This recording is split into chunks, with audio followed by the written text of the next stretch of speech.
Hello again, everybody. Let me introduce you to Sébastien QUIGNIOT. What we're going to be presenting is rather unusual because it wasn't originally in this presentation. It follows on from the MURE project, and we're going to explain exactly why we did this work within the context of the project. Our presentation is going to be split up into three parts. We felt it was important to talk to you to a certain extent about the approach and the objectives of the National MURE project. I'm going to provide you with an analysis that we did on binders within the scope of the National MURE ATMB project. And then after that, Sébastien will talk about additional work that we did on a database in relation to laboratory tests. It's all very strongly linked to what has been presented to you within the context of the previous project. So what is the National MURE project about? I repeat that the word national is very important. It started out in 2014, and the aim was for this to show an interest. The project was to show an interest in the recycling of warm asphalt mixes. In other words, since the year 2000 approximately, we've started to develop these warm asphalt mixes. But to a certain extent, there was a lack of confidence, a lack of trust on the part of the stakeholders in relation to what was possible. We also felt that when we enter into a recycling process, we need to be able to multi-recycle. And so the question was, what about these asphalt mixes that we're going to recycle once again? So this was basically the philosophy that underpinned the MURE project that started in 2014 and continued till 2021. The project was unusual in that it really did rely on experimental work sites. I'll present them to you slightly further down the line. Of course, the conditions were different. Every time people worked on a wearing course, they worked on a recycling rate.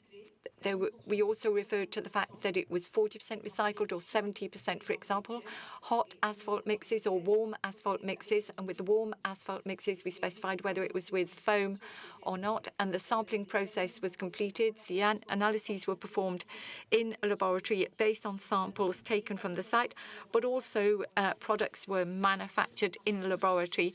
And so this meant that we were able to produce a massive amount of data. I just wanted to say exactly how each work site was organized. For each work site, we had 4 experimental sections with 4 life cycles. The E1 reference, where we had 1 type of material. Then we had an E2 part, where we had a recycled first-generation product. So this was an asphalt mix with recycling from a work site. And then after that, we had a third E3 section with speeded up acceleration and a 4th area where we had, once again, accelerated aging of the former section. It's important to note that we had to set in place a process for accelerated aging in the project because there was no way we were just going to sit back and wait 20 or 30 years for our asphalt mixes to age. So we said we would speed up the aging process, and it's important to know this aging process, specifically speaking, was implemented in a very quick manner on the different work sites that I've mentioned. So 8 work sites were set up within the scope of the MURE project from 2015 through to 2018. As you can see, we were present in many different French regions. Initially speaking, we were present in the south of France with one in the Paris region. We had different types of asphalt mixes. You've got the description on the screen. And we had multi-recycling phases for some of them. And as I said, this was important with the warm process and the hot process. I'm not going to go into detail on all of the sites, but we will talk about it a little bit afterwards. So what type of interaction did we have between the DVDC projects and the MURE projects? Well, at the end of 2021, we finished the MURE project and we were able to make 2 observations. First of all, we realized that we had a database that was pretty consequential, notably in terms of the binders and the asphalt mixes, and we felt that we hadn't necessarily used it sufficiently.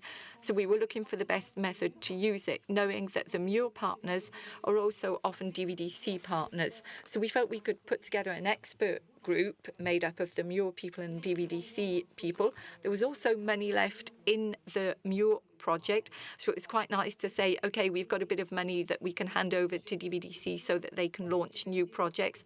And all of this was validated by the executive committee of MURE, and we felt it was a very good idea to report back to our MURE partners on all of the different actions that we were taking within the context of DVDC. It's important to note that MURE monitored the work sites as well. CEREMA helps in this. And so there were already quite a few calls that had been taken, and we wanted to analyse these calls. So these are the two actions that we're now going to present to you with Sébastien. Now, when it comes to the cores that we had in ATMB, at the end of 21, we realized that there was some cracks in the ATMB work site where we did recycling at 70%. The question was, what is the binding of the asphalt in these cracks that we could observe on the surface? So we dug up some cores by Eurovia, and what kind of trials could we do? What was the evolution of the bindings?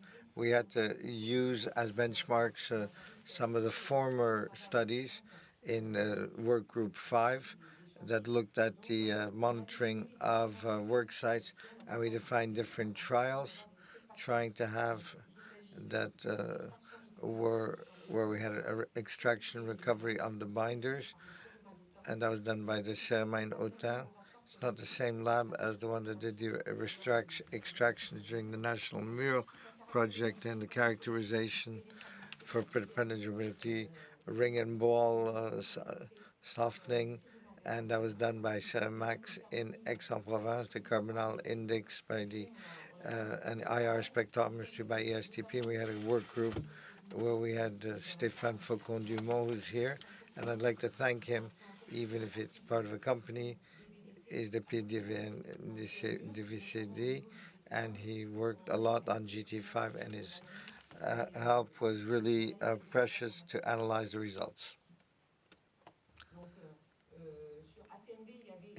ATMB, there were two types of work sites. And Passy-le-Fayet in the parking in Abbé-Roland. It was Passy-le-Fayet where we saw there were cracks appeared on the asphalt that were mixed and that were recycled and not recycled. So the warm proceeds were worked, and for at the Abbé-Roland car park, this was different slices where there was multi-recycling with only hot recycling proceeds either at 70 or % or less. If you look at the analysis at Passy-le-Fayet, I'm not going to go into all of the results because it's fastidious, and just show you the analysis of the results and the conclusions.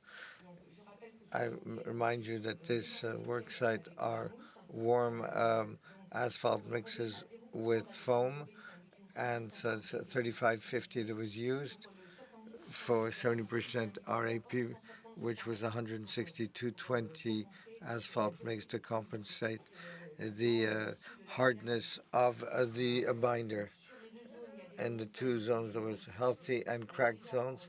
In 2016, when the had the work site, we had conventional characteristics which were comparable with the two types of work sites with 0% aggregates of asphalt mixes and higher difference. And there's no difference in the end in healthy and fractured zones or cracked zones. So we can't explain why.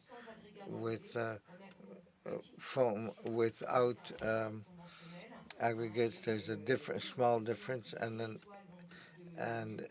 an increase in G asterisk with an ICO, which is measures the oxidation, which shows there's a slight hardening after 5 years.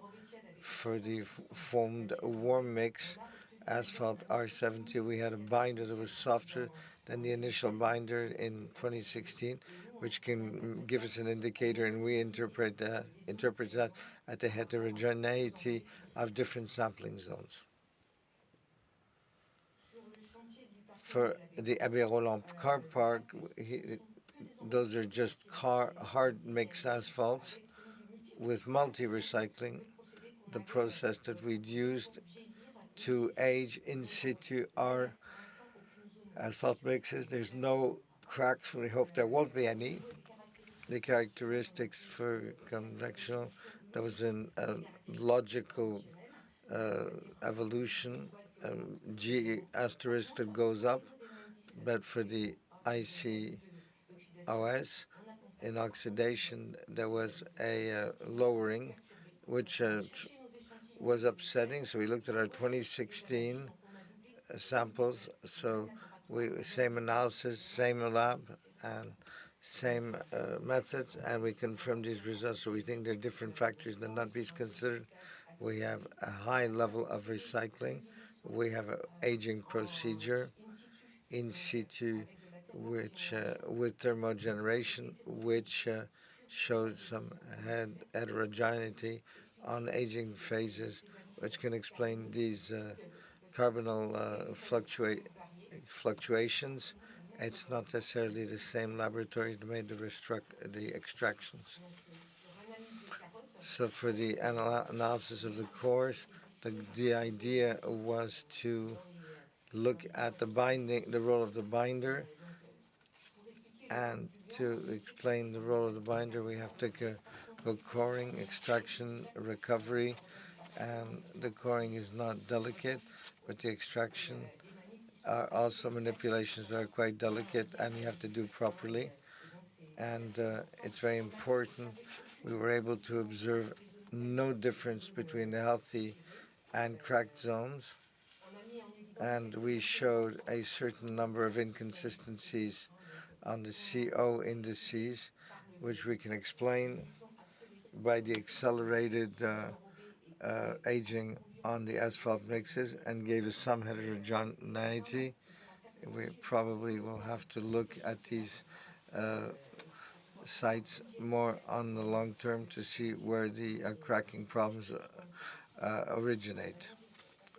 And I'll give Sébastien the floor.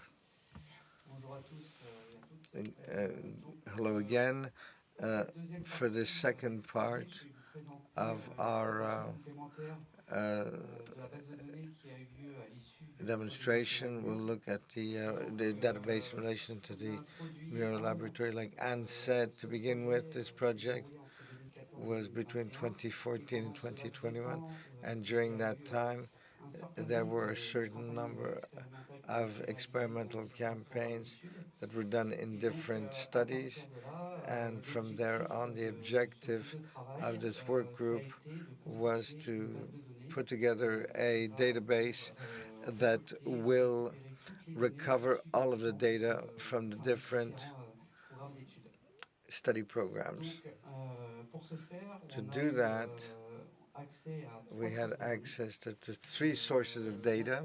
The first came from ANR Improve MURE, which was given to us by the Cerevia, and a thesis that was funded by IFADS. Then there was the second set was G25 MURE NP, and then we had data from UGE.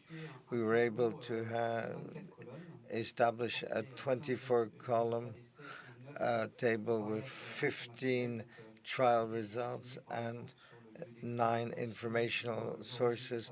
We could tell us about where we did it and what the origins of the materials. We had 56 formulae.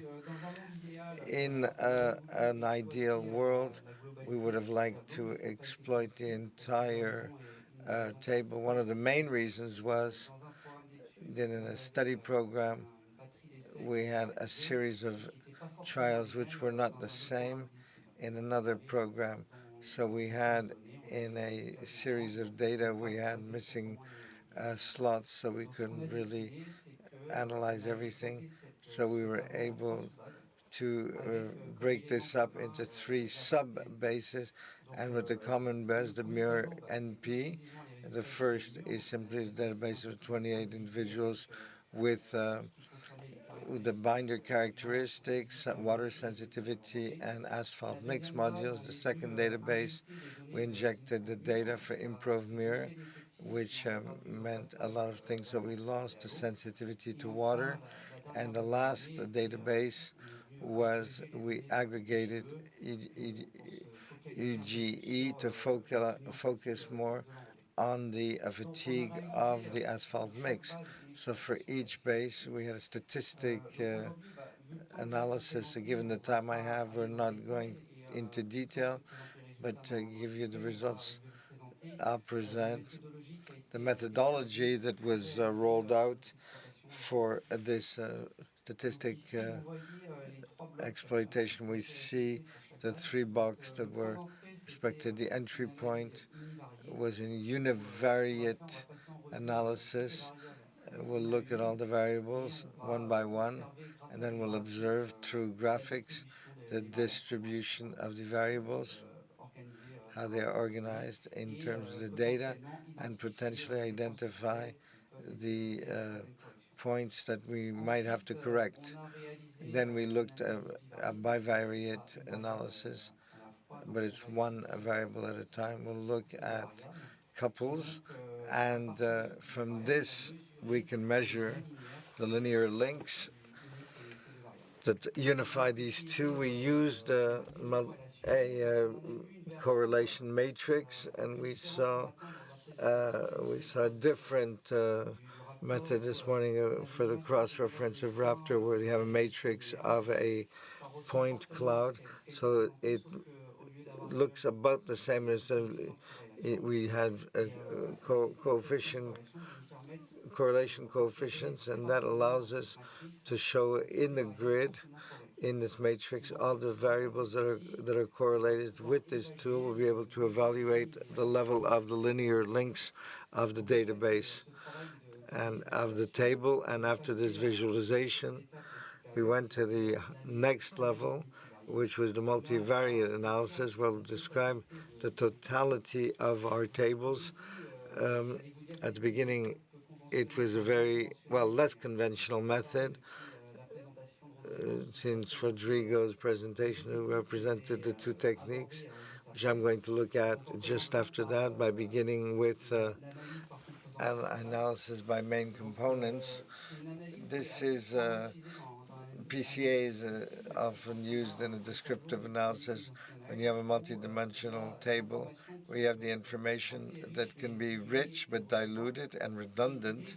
So the idea of this technique is to be able to extract this information and to try and understand it, so we can have 2 points of view. The first is to look at the variables, and because of the graphics, the circle of correlations, we can project on this graphic all our variables and have an idea of the structure of correlation between our tables, and identify groups of variables that can be correlated inverse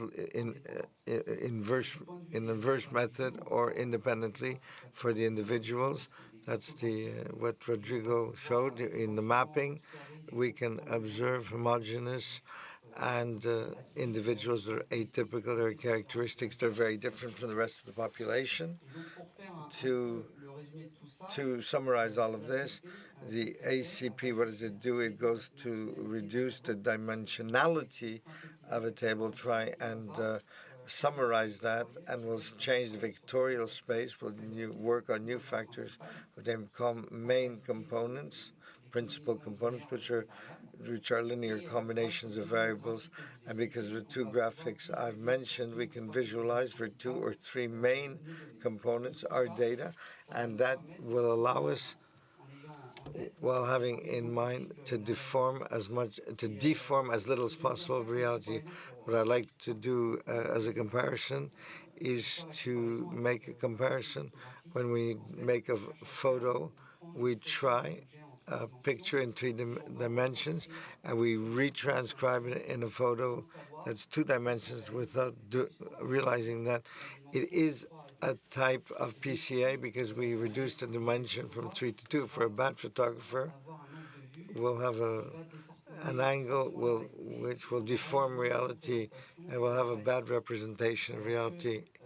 If we take the right angle, we will work on a new vectorial space in 2 dimensions, which will give us something that's quite close to reality and will have better interpretation. So ACP is simply photography, but not in 3 dimensions. There's no interest for that, with a great number of variables. Can you conclude in 2 minutes? I don't know.